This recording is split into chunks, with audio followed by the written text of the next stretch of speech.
Hello, Hofstra fans, and welcome to the W. Mason Coach Report with head women's lacrosse coach Shannon Smith.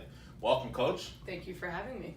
Coach, great week for Hofstra women's lacrosse last week. You improved to 9-4 overall, 2-0 in the CA with wins over William & Mary and Elon. Give us a recap of the week that was in women's lacrosse. Yeah, it was a huge week, huge weekend for us. Really great to start 2-0 in conference play. Both exciting games, really hard-fought games over William & Mary and Elon. So just really proud of our players to be able to move forward and get those 2 wins underneath our belt in such a tough conference. Obviously, wins are the most important thing, but do you sense like a sense of positivity kind of overtaking your program right now, that things are moving forward in a direction that you really feel strong about? Yeah, I feel extremely strong about it. A lot of positivity, great leadership, a lot of excitement, and the players are really working hard and pushing one another, being competitive.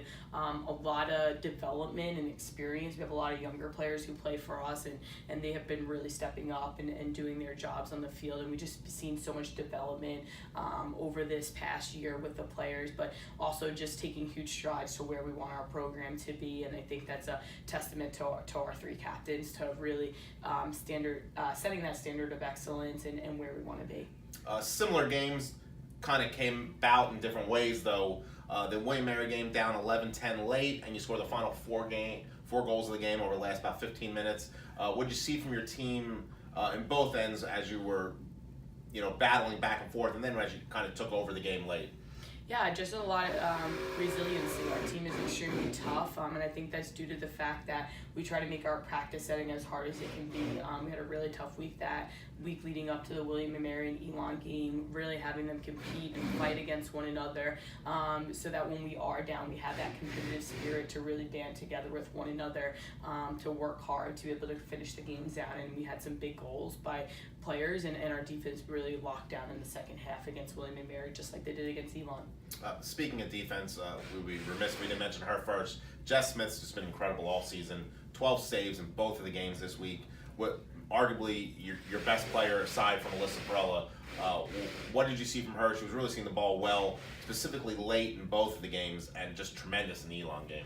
Yeah, she's playing really great right now. I think a goalie is only as good as their defense, and I think the defense in front of her is playing really great. They're giving up shots that Jess wants to see, and I think the defense really loves playing in front of Jess.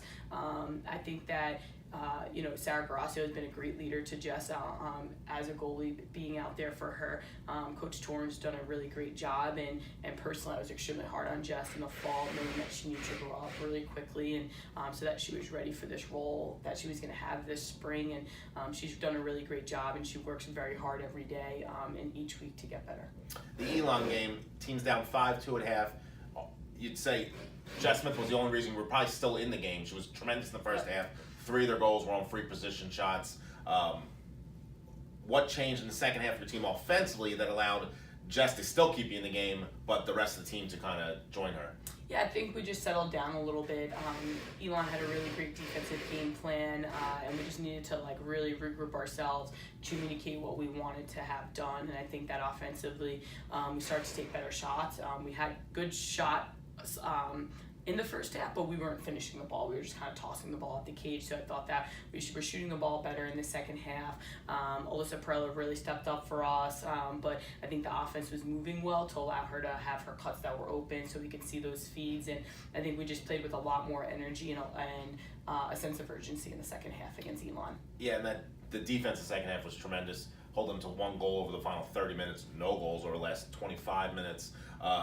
Obviously, do you feel like the offense fed off that group to allow you to come back and pull away for a pretty dominant win? Yeah, 100%. I think that the offense feeds off the defense. They came up with some big turnovers that led into some offensive goals for us, and I think that the defense also feeds off the offense. Once the offense starts rolling, I think they want to make more and more stops to get the ball down there. So I think they did a really great job, and I think Katie Whalen and Darcy Smith with Alexa Matera really stepped up on the draw circle for us in the second half. And we constantly talk about the offensive success of Alyssa Perella, but really in that Elon game, one thing that gets overlooked is the passing of your team was really strong, specifically in the last about 45 minutes. Some really strong passes, Jenna Budd, Alexa Matera. Just can you talk about that and how your offense is starting to take to another level with the feeding?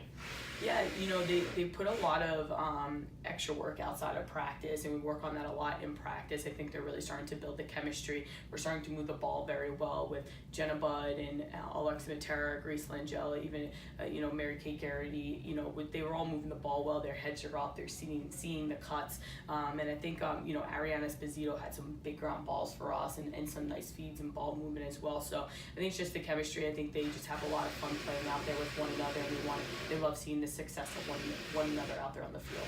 And then another award won this week by Alyssa Perella, her fourth CA Player of the Week award this year. She leads the nation in goals, leads the nation in goals per game, second in the nation in points, and just obviously the words, we've used them all already. Is there any more words you have for what the season she's putting together? No, it's just a remarkable season. You can't really put it into words, and I think Alyssa has definitely deserved this. She's worked extremely hard. We had some tough conversations in the beginning of the season, and I think that she took them in the right way and has worked extremely hard, but I think she also motivates everyone else around her to put in that extra work to be playing at a higher level.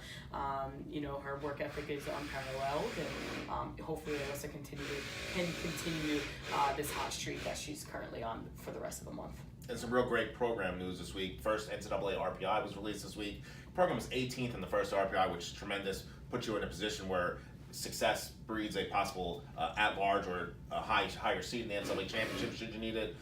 Your thoughts on that and how that works to your band and talking to your team about the stuff you're trying to tell them every day. Yeah, I just think it reassures them that, their hard work is starting to pay off for them, and you will, receive some benefits. And I think that's a testament to, our scheduling. We have a really tough schedule, out of conference schedule, that allowed us to be in this position.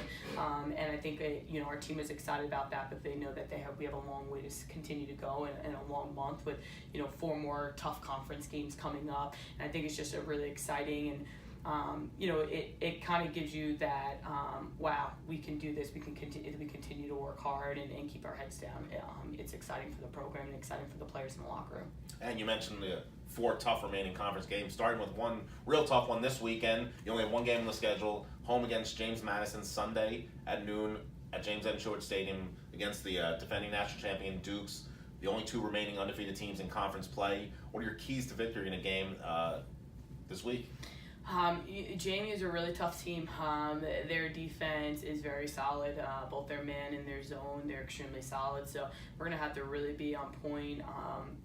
Offensively, we have to execute. They have a really good goalie in Cage as well, so we're going to have to be shooting the ball well and getting the right shot selections. Our defense has to be on point. They have a lot of scoring weapons, and they have a lot of experience on their offensive side. And lastly, the draws are going to be huge. I think there's going to be a great battle on the draws, and in between the 30s, we're going to have to be very strong. Well, Coach, wish you good luck this week, and we'll talk to you again next week. Thank you. And thank you for joining us on the W. Mason Coach Report with head women's lacrosse coach, Shannon Smith.